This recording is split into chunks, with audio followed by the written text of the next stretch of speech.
Prohibition and redressal. As per this act ప్రకారంగా అసలు నేరం అంటే ఏంటనేది మనం మాట్లాడుకుందాం. ఫస్ట్ ఏదైతే ఏ చర్య అయితే నేరం కిందికి వస్తుంది, సెక్షువల్ హరాస్మెంట్ కిందికి వస్తుంది, ఎవరు కంప్లైంట్ చేయొచ్చు, ఎక్కడ ఇది వర్తిస్తుంది అని మనం మాట్లాడుకుందాం. ఎంప్లాయ్ అంటే ఏంటి? వర్క్ ప్లేస్ అన్నారు. వర్క్ ప్లేస్ అంటే ఏంటి? What is the work place.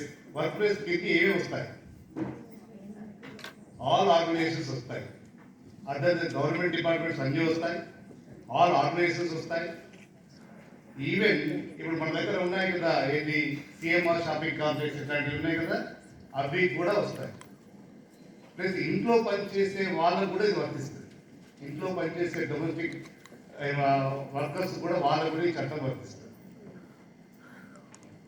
Hospitals, anyway private and government organisation అన్నీ కూడా ఎక్కడైతే వర్క్ ప్లేస్, అందుకే దాని పదంలోనే ఉంది వర్క్ ప్లేస్ అన్నాను.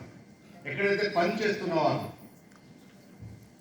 ఎంప్లాయీగా పనిచేస్తున్న వాళ్ళు, గట్టు వేతనంతో కూడిన ఎంప్లాయీగా పనిచేస్తున్న వాళ్ళందరికీ ఇది వర్తిస్తుంది. ఆర్గనైజ్డ్ అండ్ అన్ఆర్గనైజ్డ్, గవర్నమెంట్ అయినా. అందుకే సీఎం లాంటి ఉదాహరణ చెప్పాను మీకు. చాలా ఎక్కడైతే మోర్ దెన్ 10 మెంబర్స్ మహిళలు పనిచేస్తారో అక్కడ ఇది వర్తిస్తుంది. మరి పని తక్కువ ఉన్న వాళ్ళ దగ్గర ఇది వర్తించాలంటే కమిటీకి సంబంధించి మాత్రమే. ఈ యాక్ట్ ఎక్కడైనా వర్తిస్తుంది. దానికి సంబంధించి ఏం చేయాలి?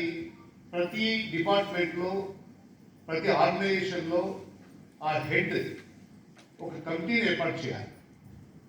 That calls ICC, internal complaint committee. అందులో ఖచ్చితంగా మహిళ ఒక మెంబర్గా ఉండాలి.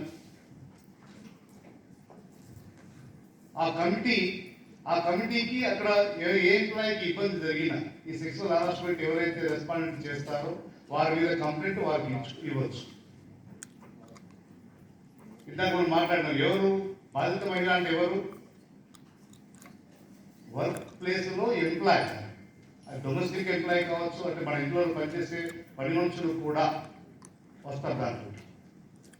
ఇందాక మనం చెప్పినట్టుగా షాపులలో పనిచేయచ్చు.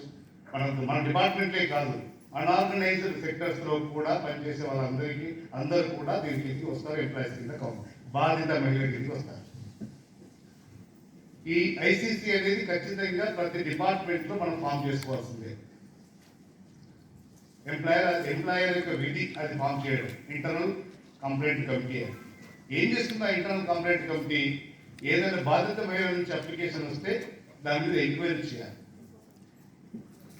ఎంక్వైరీ చేసి నిజంగానే ఈ హరాస్మెంట్ కింద చేశాడు బాధితుడు అనుకున్నప్పుడు వాళ్ళ మీద కేసు కంప్లైంట్ చేయాలి.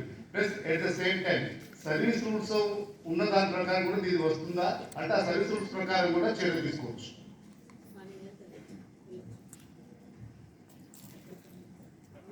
ఆ తర్వాత డిస్ట్రిక్ట్ లెవెల్లో కలెక్టర్ ఆధ్వర్యంలో ఇందాక మెంబర్ చెప్పారు కదా, అది లోకల్ కమిటీ అంటాం, లోకల్ కంప్లైంట్ కమిటీ. దీన్ని కూడా నేరుగా అక్కడ కాకపోతే ఇక్కడ కూడా చేయొచ్చు. అప్పీల్ జ్యుడిషియల్ ఒక రకంగా.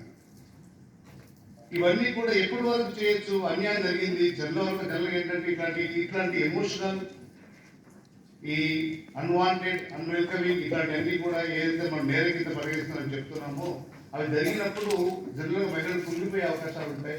వెంబడే కంప్లైంట్ ఇవ్వకపోవచ్చు, ఇచ్చే ధైర్యం కూడా చేయకపోవచ్చు. అందుకే టైం పెట్టారు, 3 months టైం ఇచ్చారు. 3 నెలల లోపు ఆ బాధిత మహిళ కంప్లైంట్ చేయొచ్చు. ఆ కంప్లైంట్ను 90 రోజుల లోపు డిస్పోజ్ చేయాలి. అందుకే సర్వీస్ రూల్స్ ప్రకారంగా కూడా చర్య తీసుకోవచ్చు. ఎంప్లాయర్ ఎవరైతే చైర్పర్సన్ ఉన్నారో, లోకల్ కమిటీ చైర్పర్సన్ ఉన్నారో వాళ్ళు రికమెండ్ చేస్తారు ఎవరికి? Head of the department. ఏది చర్య తీసుకోండి, మేము ఎంక్వైరీ చేశాం, ఇవి నేరం చేశాడు, ఈ రకంగా దాన్ని బట్టి ఆ పనిష్మెంట్, నేరాన్ని బట్టి, నేర యొక్క తీవ్రతను బట్టి పనిష్మెంట్ ఉంటుంది. పోనీ ఇంతకు రెస్పాండెంట్ ఎవరు? ఓన్లీ మేలే కాదు, బాధితురాలు మాత్రం ఖచ్చితంగా మహిళే. కానీ రెస్పాండెంట్ ఖచ్చితంగా మహిళే కావాలని లేదు, సారీ జెంటే కావాలని, మగవారే కావాలని లేదు. మన హరాస్మెంట్ ఏంటంటే కూడా ఇప్పుడు చెప్పుకున్నాం, ఫేవర్గా చేయడం, సెక్షువల్గా అభ్యర్థించడం లాంటివి కావచ్చు, ఒక రకంగా స్పెషల్ ఇంట్రెస్ట్ చూపించడము, అన్ని ఫేవర్గా చేయడము, to divert her attention towards him for the purpose of sexual exploitation.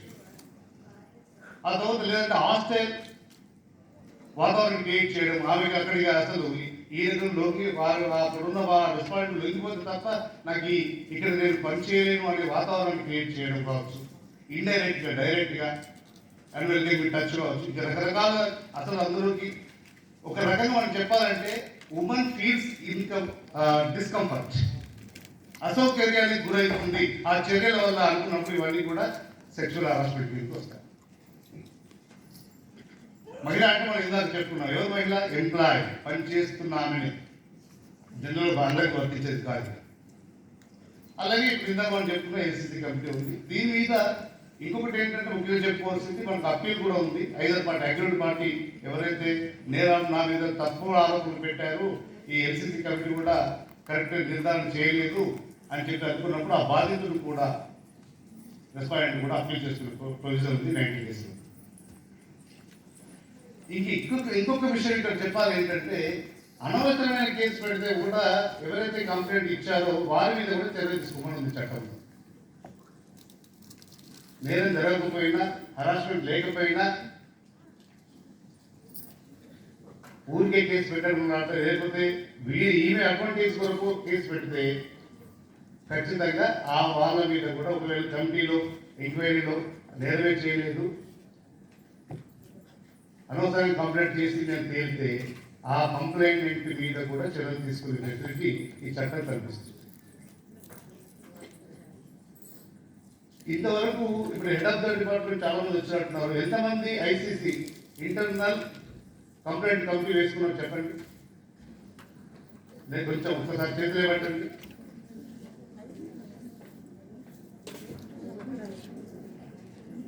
చాలా తక్కువ మంది వేస్తారు. మరి ఎందుకు మిగతా వాళ్ళు ఎందుకు చేయట్లేదు? ఎందుకంటే ఎవ్రీ ఇయర్ ఈ ఐసీసీ వాళ్ళు ఒక రిపోర్ట్ ఫైల్ చేయాలి డిస్ట్రిక్ట్ ఆఫీసర్ మీద. How many cases are registered, how many cases are pending, how many cases are disposed. ఇప్పుడు మీరు చేతి వాళ్ళు ఎవరైనా సబ్మిట్ చేశారా రిపోర్టు? కేసెస్ రిజిస్టర్ కాకపోతే రిపోర్ట్ ఎక్కడ సార్ అనుకోవచ్చు.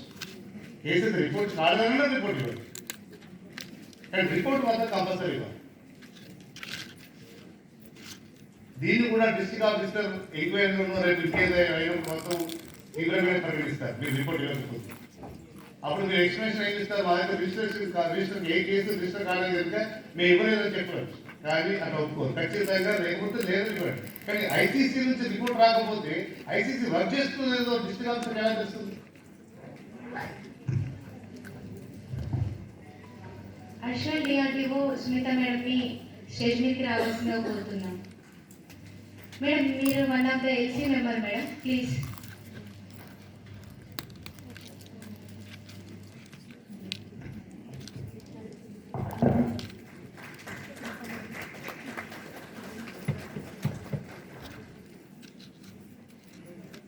సో ఇప్పుడు ఈ చట్ట ప్రకారం మనం ఏం చేయాలి? హెడ్ ఆఫ్ ద మనం ఎంప్లాయీస్ ఎవరైతే ఉన్నాం, హెడ్ ఆఫ్ ద డిపార్ట్మెంట్స్ ఖచ్చితంగా ఐసీసీ ఇంటర్నల్ కంప్లైంట్ కమిటీని ఫామ్ చేయాలి.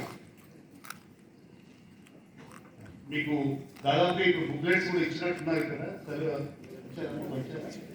ఇస్తారు. బుక్స్ అన్ని కూడా ఉన్నాయి, అందరూ తీసుకెళ్ళండి. చక్కగా సరళమైన భాషలో కూడా ప్రింట్ చేశారు ఏం చేయాలి అనే దాంట్లో చట్టం మొత్తం కూడా. ఖచ్చితంగా మాత్రం ఐసీసీ కంప్లైంట్ కమిటీ ఉండాల్సిందే, దానికి మినహాయింపు కూడా లేదు. అది ఒకటి ఫామ్ చేసుకోండి. ఏ ఇబ్బంది ఉన్నా కానీ ఐసీసీ వాళ్ళు in touch with the LC local complaint committee, district level local కమిటీకి బాస్ ఎవరు? కలెక్టర్ గారు. వాళ్ళతో టచ్ ఉంది.